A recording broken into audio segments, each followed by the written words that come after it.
झालेला आहे। कार्यक्रमाचे बऱ्यापैकी टाइम होऊन गेलेला आहे। आज आपण आद्य क्रांतीवीर राजे उमाजी नाईक यांची जयंती साजरी करतो, अनेक वर्षापासून साजरी करत होतो। मला या ठिकाणी जास्त काही मी बोलणार नाही अध्यक्ष, पण महाराष्ट्रामध्ये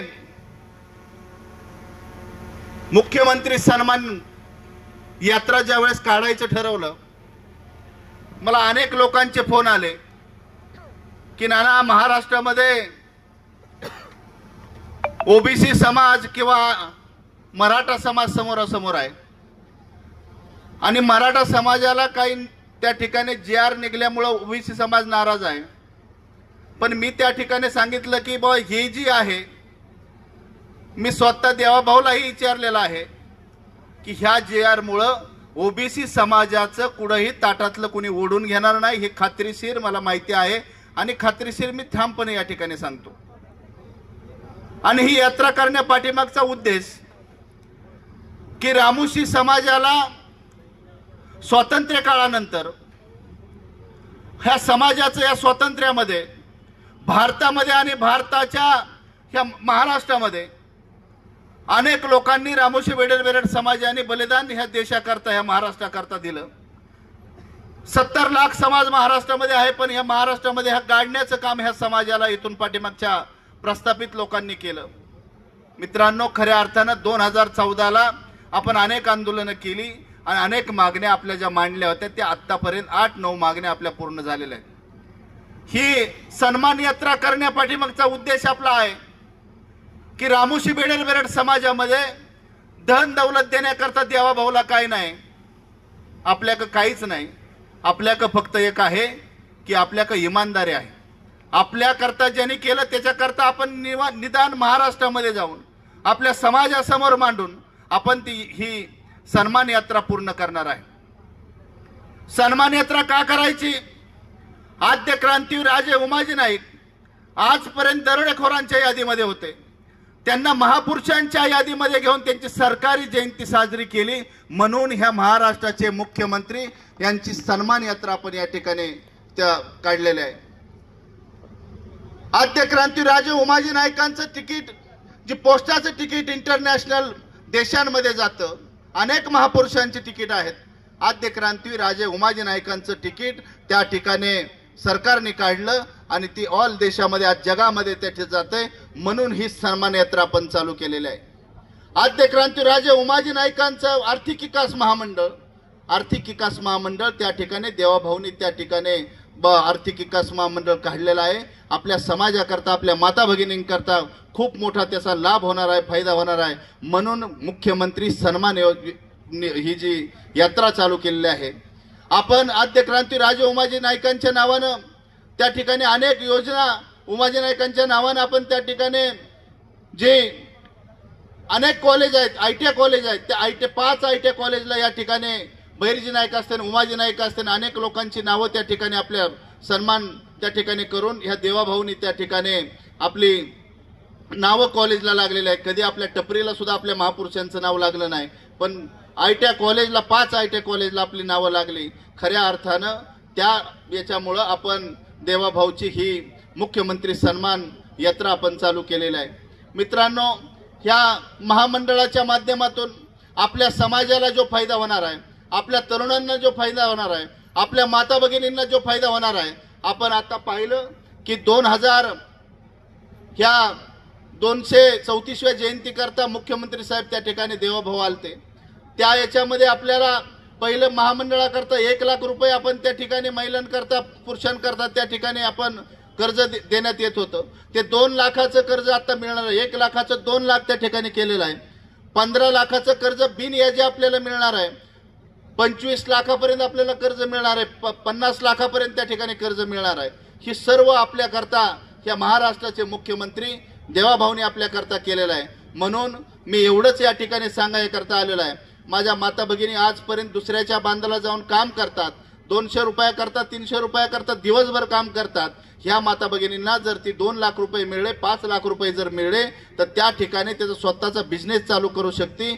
तिथं अनेक 2 महिला त्या ठिकाणी काम करू शकतात। खऱ्या अर्थानं एवढं मोठं काम आपल्याकरता झालेलं आहे, म्हणून ही सन्मान यात्रा आपण चालू केलेली आहे आणि ही सन्मान यात्रा आज या ठिकाणी आलेली आहे।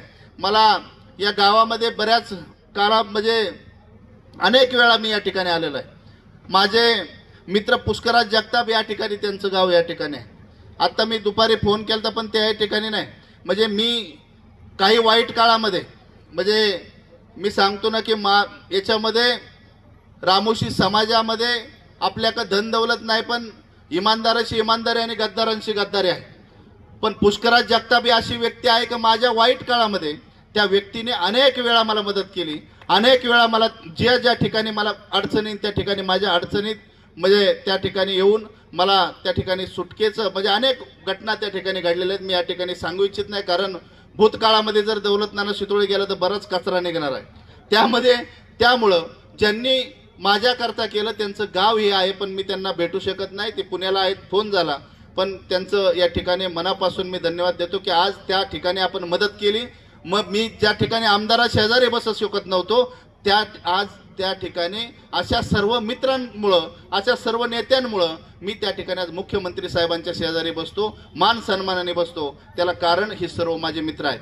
खऱ्या अर्थानं या ठिकाणी मी आपल्याला सांगन माझ्या समाजाला की आपण एक जीवाने राहा, एकजुटीने राहा, कारण आपल्या समाजाचा अनेक लोकांनी फायदा घेतलेला आहे। मी इलेक्शन किंवा मतदान कुणाला द्या ही सांगायला या ठिकाणी आलेलं नाही। ज्या ठिकाणी ज्या दिवशी वेळ येईल त्या ठिकाणी मी छाती ठोकपणे येऊन सांगू शकतो, पण आता मी फक्त एवढंच सांगायला आलेलं आहे की आपल्या महाराष्ट्रामध्ये जे 70 लाख समाज आहे, ह्या समाज एकत्र करण्याचं काम चालू आहे, ह्या समाजापर्यंत जाण्याचं काम चालू आहे। आपण पाहिलं की जे याच्यामध्ये बिवडी सारख्या ठिकाणी जर 100-200 लोक त्या ठिकाणी जयंतीला येत होती 2014 पर्यंत, आता त्या ठिकाणी 2 लाख 3 लाख लोक येतात। संघटित रामोशी बेडर समाज झालेला आहे, माझे तरुण संघटित झालेला आहे। म्हणून इथून पुढच्या काळामध्ये आपण अशीच ताकद दाखवा। ह्या गावामध्ये सुद्धा काय एका मिरीचं जर वांदा असेल समाजात, म्हणजे दुसऱ्या संघ वांदा नसतं आमच्या समाजात, फक्त आमच्या संघात वांदा असतं। ज्यावेळेस याच्यामध्ये म्हणजे रामोशी समाजामध्ये अनेक राजे होते, ते राजे म्हणजे बेडर समाजामध्ये म्हणजे कर्नाटकामध्ये आपण आता दाखवलं त्या दिवशी, कर्नाटकामध्ये अनेक ते हक्का बुक्का वगैरे बरेच म्हणजे मोजता येणार नाही एवढे राजे होते।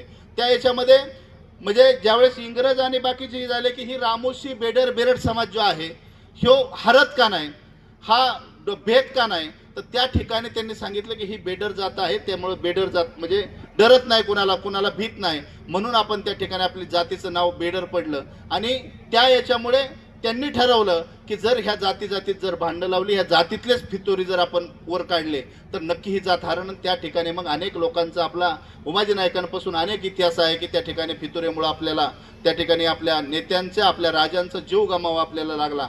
तसं होऊन देऊ नका। आपली इच्छा, माझी इच्छा किंवा समाजाची इच्छा हीच आहे की तुम्ही एकत्र राहायला पाहिजे, एकत्र येऊन काम केलं पाहिजे, एक जीवाने काम केलं पाहिजे। तुम्हाला ज्या वेळेस आपल्यावरती कोणती अडचण येईल त्यावेळेस तुम्ही अडचणीच्या याच्यामध्ये एकामेरी करता एकत्र आला पाहिजे।